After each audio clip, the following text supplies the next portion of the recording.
Halo rekan trader, jumpa lagi dengan saya Rob Chameleon Trader. Terima kasih Anda sudah berkunjung, dan bila Anda belum subscribe channel ini, silakan pencet tombol subscribe dan aktifkan loncengnya. Dukung channel ini agar bisa berkembang untuk bisa terus memberikan informasi seputar dunia pasar modal Indonesia. Nah, untuk video kali ini, pertama-tama kita akan melihat bagaimana pergerakan indeks IHSG pada hari ini ya. Indeks IHSG pada hari ini ditutup turun ya. Minus 0,69, ditutup di level harga 4778 ya. Jadi IHSG candlenya masih gagal untuk menembus resisten 4937 ya. Jadi sempat menguat ya sampai 4975, namun langsung turun ya. Jam 10 jam 11 sudah langsung terkena tekanan jual atau profit taking ya. Dan sempat sampai siang ya malah bergerak minus ya, 1% sampai 1,4% ya. Nah, hal ini cukup wajar ya, di mana IHSG sudah mencatatkan kenaikan ya. Hari ini adalah hari keempat IHSG mencatat kenaikan, jadi koreksi hari ini terlihat cukup wajar ya. Nah ini ke depan ya. Untuk supportnya untuk besok ya, dikarenakan pada mulai siang ya, siang hari sampai sore ini atau sampai malam ini ya. Ini Dow Future masih berubah rebound ya. Sempat pagi Dow Future minus ya, siang pun minus. Nah tiba-tiba semakin sore ya, Dow Future menjadi positif ya. Tapi tepatnya ketika dimulainya sesi kedua, Dow Future mencatatkan kenaikan cukup drastis ya, 1% ya, sampai semakin lama semakin sore, dan akhirnya ada di level 2-3% ya. Malam ini malah sempat plus 4% ya. Jadi besok ada kemungkinan ya, kemungkinan besar ya, IHSG akan menguji kembali resisten yang hari ini gagal ditembus ya, yaitu resisten 4937 ya. Nah, apabila berhasil ya, targetnya akan menguji nih downtrend channel ini, dan juga dari resisten berikutnya di 5278, dan ini juga ada gap ya di 5112.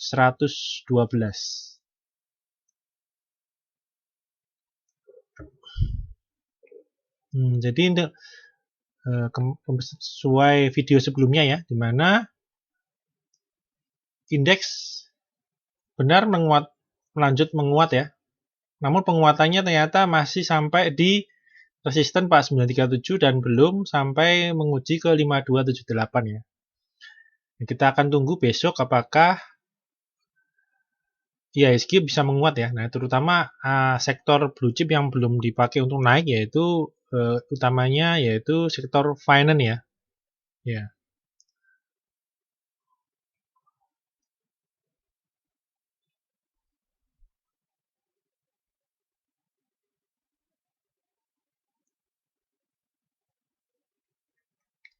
Oke, kita akan melangkah ke ke pembahasan berikutnya, yaitu mengenai saham-saham apa saja yang di hari Senin dan Selasa ini bergerak cukup menarik ya.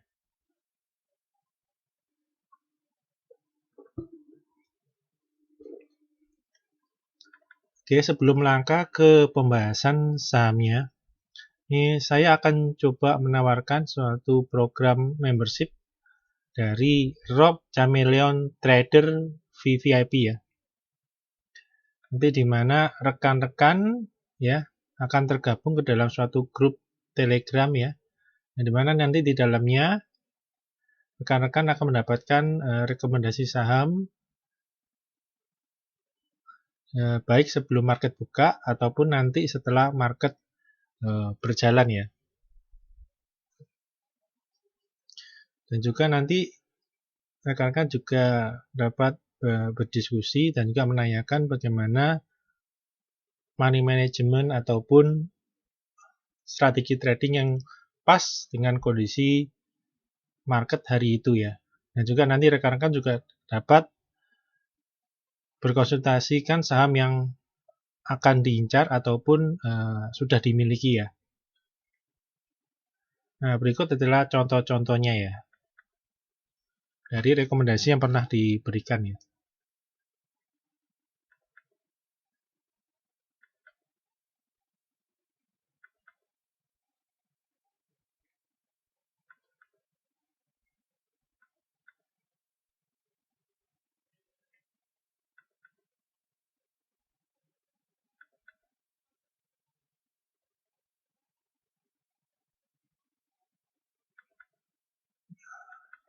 Nah, bila rekan-rekan tertarik dengan layanan di atas, bila bisa telepon atau WhatsApp ke 0838 960 21213.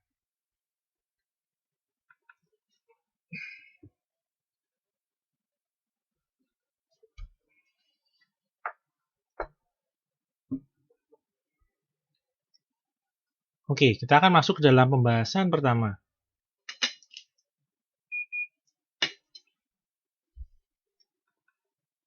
Ya, seperti kita ketahui di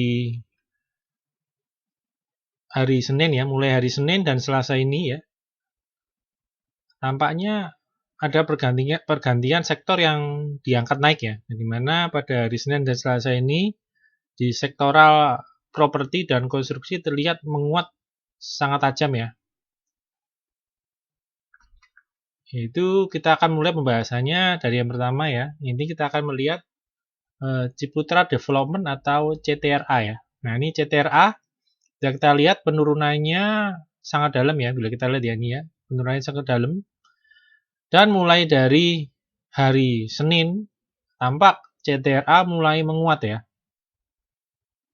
Ini dengan dan kemarin CTRA terlihat arah ya atau reject atas ya. Dan kita lihat dari volume transaksi terlihat CTRA transaksinya volumenya sangat besar ya. Dan bila kita lihat dari indikator MACD-nya terlihat CTRA mulai terjadi proses akumulasi yang cukup kuat ya. Dan kita lihat penurunan yang sangat tajam dan ketika di daerah bottom ini terlihat volume transaksi menggelembung besar sekali ya dibanding periode sebelumnya ya. Jadi dalam istilahnya ini ada disebut selling klimaknya ya. Nah ini terlihat ya. Nah ini candle yang volumenya besar sekali ya. Nah hari ini ya kemarin ya ini CTRA berhasil menembus ya resisten di 555 dan hari ini melanjutkan kenaikan ya sampai mencapai high di 650 namun terkena profit taking ya. Namun masih bisa bertahan di atas 555 ya. Nah, bila besok ya kondisi IHSG cukup kondusif lagi, ada kemungkinan CTRA akan naik kembali ya untuk menguji resisten berikutnya di 735 ya.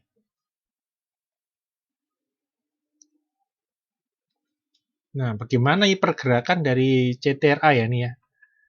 Nah, CTRA ya nih dari Januari ke 20 Maret ya. Ini penurunan dari CTRA sebesar 51% ya. Dan sampai hari ini close di 605, terpantau CTRA sudah rebound sebesar 20% ya. Dilihat untuk price to earning ratio dari CTRA sebesar 20 kali dengan price to book value-nya sebesar 0,8 kali ya. Jadi kita lihat dari price to earning ratio-nya cukup tinggi ya untuk CTRA ya. Oke, saham berikutnya dari properti kita bahas yaitu Bumi Serpong Damai atau BSDE ya. Nah, BSDE seperti Cetra ya, mulai dari hari Senin terlihat sudah bergerak rebound ya, naik ya, menguat ya. Setelah Selasa ya, CTRA pergerakannya langsung menembus dua level resisten ya, yaitu di 740 dan di 800 ya. Dan hari ini sempat menguat sampai dengan 915 namun terkena tekanan jual ya. Namun masih bisa bertahan di atas resisten yang ditembus yaitu 800 ya. Jadi selama BSDE masih berada di atas 800, terlihat masih trennya cukup bagus ya. Nah, ini waspadai ya. Untuk rekan-rekan memiliki BSDE bila BSDE sudah mulai close di bawah 800 ya. Nah, ini kenaikan 3 hari ini ya, disertai dengan volume yang besar ya. Dan juga kita lihat dari indikator MACD, bila kita lihat terlihat adanya akumulasi yang cukup kuat ya. Seperti dengan CTRA ya. Penurunannya cukup dalam juga ya BSDE ya. Dan juga ketika di daerah bottom ini, bila kita lihat terjadi volume yang besar ya. Jadi saya ada selling climax di sini ya. Kita lihat volumenya langsung besar ya di candle yang paling bawah ini ya. Nah, ini BSD juga dari candlenya juga terlihat ya sudah membentuk higher low ya, higher high, dan ini tercipta higher high kembali. Jadi sudah mulai uptrend ya untuk BSD ya. Nah, kita harapkan nanti ke depan BSD bisa membentuk higher low kembali dan kembali naik menuju ke resisten berikutnya di 975 ya. Nah, untuk BSD ya, bila kita lihat pergerakannya ya dari Januari ya menuju ke 20 Maret ini ada penurunan sebesar 48%. Nah, dari low 650 ini ya sampai dengan close hari ini di 855 terlihat BSD sudah rebound naik sebesar 30% ya. Nah, price to earning ratio dari BSD di 5,9 dengan price to book value di 0,6 ya. Jadi untuk BSD price to earning ratio-nya terlihat lebih kecil ya. Ini masih di bawah wajar ya untuk BSD. Nah, saham berikutnya kita akan melihat dari subsektor properti yaitu konstruksi ya. Nah, yang pertama kita akan melihat chart dari PTPP ya. Nah, untuk chart PTPP ya, hampir mirip ya dengan CTRA dan BSDE ya, di mana penurunannya cukup dalam dan terlihat di daerah bottom ini volumenya muncul volume besar di bottom ya. Nah, ini kemarin BSDE menembus resisten 630 ya.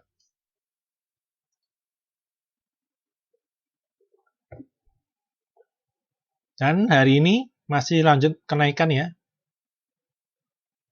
Namun ya, terkena profit taking dan juga gagal ya menembus dari ada resisten di 820 ya. Dan juga ya, ini besok masih berpotensi untuk menguji resisten 820. Ini ada target terdekat, di atasnya ada cap ya di 900. Dan bila market kembali positif ya, ada kemungkinan juga PTPP akan menguat sampai ke level resisten di atasnya yaitu di 1040 ya. Nah, ini bisa kita lihat ya dengan kenaikan dengan akumulasi ini yang pembelian yang cukup volume besar ini ya. Dari indikator MACD terlihat adanya akumulasi yang kuat di PTPP ya. Nah, bagaimana pergerakan PTPP? Ini PTPP dari Januari ya sampai dengan 20 Maret ada penurunan sebesar 65% ya. Jadi sangat dalam ya. Dan tercatat sampai tanggal hari ini ditutup di 760 ya. PTPP sudah rebound sebesar 36% ya. Untuk price to earning ratio dari PTPP ada di 4,9 dengan price to book value 0,4 ya. Nah, ini untuk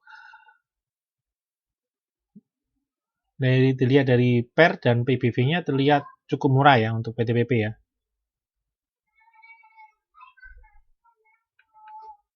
Ya, saham berikutnya tetap dari sektor konstruksi, kita akan melihat Wijaya Karya atau Wika ya. Nah, Wika juga sama catnya sama ya dengan PTPP ya. Penurunan di bulan Maret sangat dalam. Dan terlihat di daerah bottom terlihat ada akumulasi yang cukup banyak ya dengan volume yang besar ya. Nah, kemarin juga menembus dari resisten di 975 dan hari ini terkena profit taking dan juga gagal menembus dari resisten 12.260. ya. Dan bila kita lihat dari indikator MACD-nya juga terjadi akumulasi beli yang cukup kuat ya di Wika ini ya. Nah, besok masih bila market cukup kondusif ya, ini Wika akan coba menembus kembali ya, mencoba menguji resisten di 1260 ya. Atau paling tidak untuk menutup gap ya di 1400 ini ya. Tadi high sempat 1320 ya. Dan apabila market cukup kuat ya, ada kemungkinan ya Wika akan menguji resisten di atasnya yaitu di 1620. Nah, untuk Wika pergerakannya dari Januari ke 20 Maret ya, ada penurunan sebesar 58% ya. Dan untuk sampai 7 April ini, Wika sudah rebound ya, naik sebesar 47% ya. Ini cukup bagus ya. Ini price to earning ratio-nya 4,8 ya. Ini cukup murah. Ini untuk price to book value-nya 0,7 ya. Ya masih di bawah wajar ya di 1 kali. Nah, saham berikutnya kita akan melihat saham WSKT ya. Nah, ini WSKT polanya sama ya. Penurunan di Maret cukup dalam. Ketika di bawah 300, nah, ya ada volume besar ya,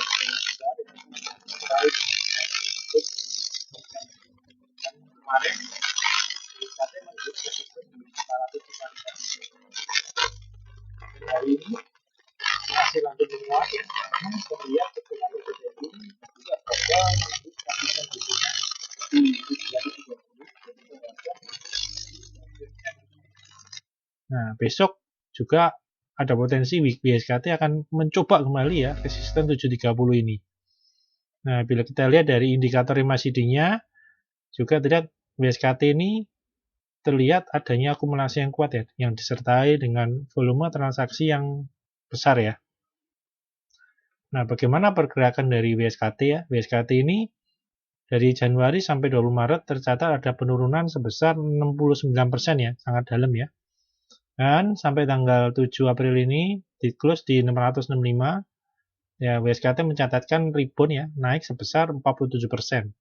Nah, untuk price to earning ratio dari WSKT 9,6 yaitu cukup tinggi ya daripada saham yang satu sektornya ya seperti PTPP dan Wika ya, di mana PTPP Wika masih di 4,8 4,9.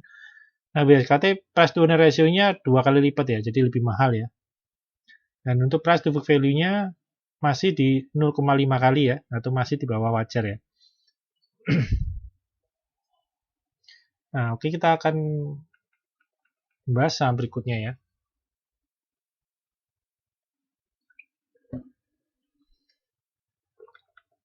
Nah, kita akan melihat dari sektor trade ya. Kita akan melihat Era Jaya Swasembada ya.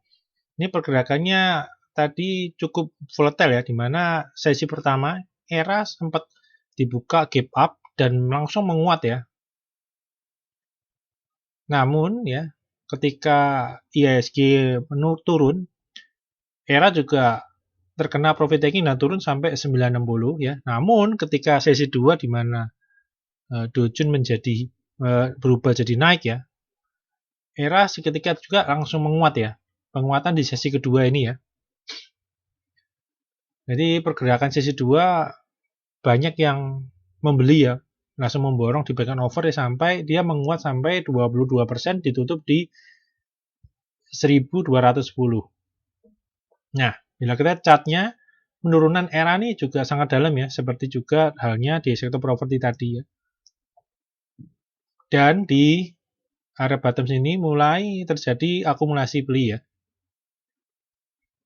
Dan ini kita lihat nih sempat volumenya mengecil, namun 2 hari terakhir volume Era semakin lemah semakin besar ya. Dan terlihat dari indikator MACD juga terlihat adanya akumulasi yang sangat kuat ya di Era ya. Dan untuk target untuk besok kenaikannya ya, ada akumulasi paling memungkinkan ya. Ini paling itu menutup gap yang ada di 1290. Nah, tadi high sudah di 1235. Dan apabila market cukup kondusif ya, ini Era akan menguji ke resisten berikutnya ada di 1420 ya. Nah, bagaimana pergerakan ERA ya? Nah, ERA ini dari Januari ya sampai ke 20 Maret ini mencatatkan penurunan sebesar 45% ya, dan sampai tanggal 7 sorry ini ya. Itu close di 1210, udah rebound sebesar 24% ya. Dengan price to earning ratio-nya 13,2 kali dan price to book value-nya 0,8. Jadi sudah cukup wajar ya harga di era ini ya. Nah, saham berikutnya yang kita akan bahas yaitu saham Typhoon Mobile Indonesia atau Tele ya. Ini juga bergerak di sektor yang sama ya. Nah, biasanya mereka bergerak bersamaan ya. Kalau era menguat, biasanya Tele juga langsung ikut menguat ya. Sama Tele ya, ini sesi pertama sempat melemah ya, sampai low 1132. Namun begitu Dow Future berubah menjadi positif, era naik dan kemudian Tele akhirnya ikut ditarik naik juga ya. Dan ditutup close di 151 ya. Ini bila kita lihat ya, ini Tele ada support area di 122 dan besok ada potensi Tele untuk menguat lagi ya menuju ke menguji resisten di atasnya ya, yaitu di 176 dan juga ada downtrend channel ya di kisaran 100 200 ya, di sekarang level harga 200-an ya, 200 sampai 210. Nah, bisa kita lihat ya, ini mulai banyak volume besar ya di bagian bottom, harga bottom ini ya. Dan juga kita lihat dari indikator MACD ya.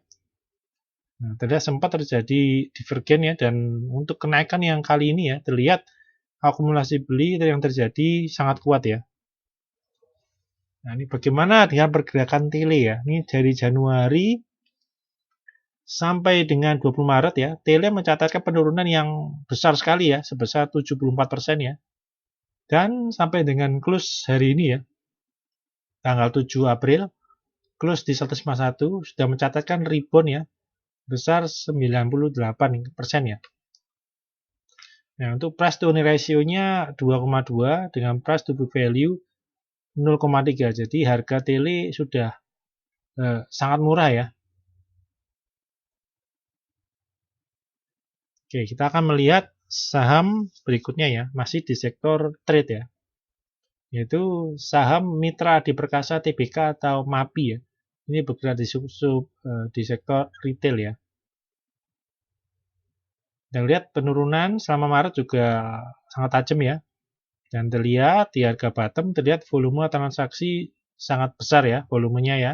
Jadi mulai terlihat adanya akumulasi, yaitu dikonfirmasi dengan bila kita melihat ke indikator MACD juga terlihat adanya akumulasi yang sangat kuat di MAPI ya. Nah, ini kemarin ya sudah berhasil break dari resisten 510 dan hari ini lanjut menguat menguji ke resisten berikutnya yang berada di 605 ya.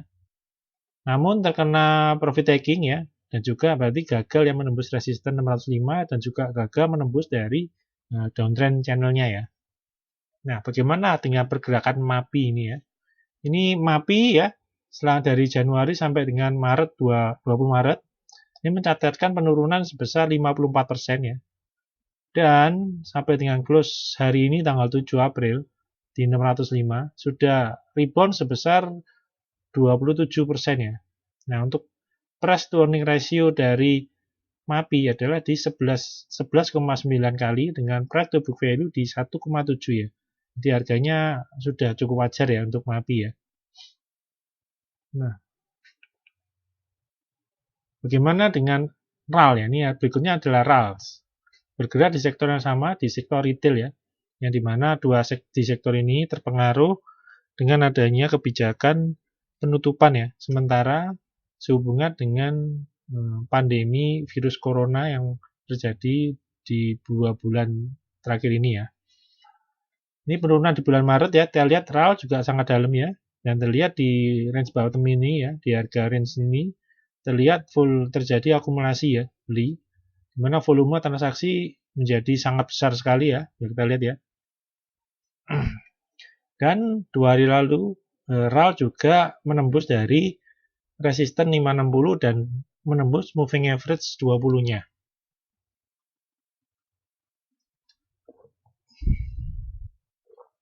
Dan hari ini lanjut menguat ya. Dan menguji resisten berikutnya ya di 490, namun terkena profit taking ya, jadi kenaikannya sedikit tertahan dan gagal menembus dari resisten berikutnya di 690. Jadi bila besok market kondisi kembali, RAL akan mencoba kembali resisten 690 dan juga menguji dari downtrend channelnya ya. Nah, ini di RAL juga sama ya, dengan kenaikan yang disertai volume yang besar ini. Ini dari indikator MACD-nya pun juga terlihat adanya terjadi akumulasi beli yang sangat kuat ya. Nah, untuk RAL sendiri, dari Januari sampai dengan 20 Maret mencatatkan penurunan sebesar 55% dan sampai dengan 7 April hari ini ditutup di 630 ya. RAL mencatatkan rebound naik sebesar 34% ya. Nah, bila kita lihat price to earning ratio-nya 5,5 kali dan price to book value-nya 1,1 ya. Bila dilihat dari pair terlihat RAL lebih murah ya. Jadi cukup murah ya harganya daripada MAPI ya. Oke, untuk pembahasan video kali ini cukup sekian. Semoga bermanfaat buat rekan-rekan dalam mengambil keputusan beli atau jual. Terima kasih.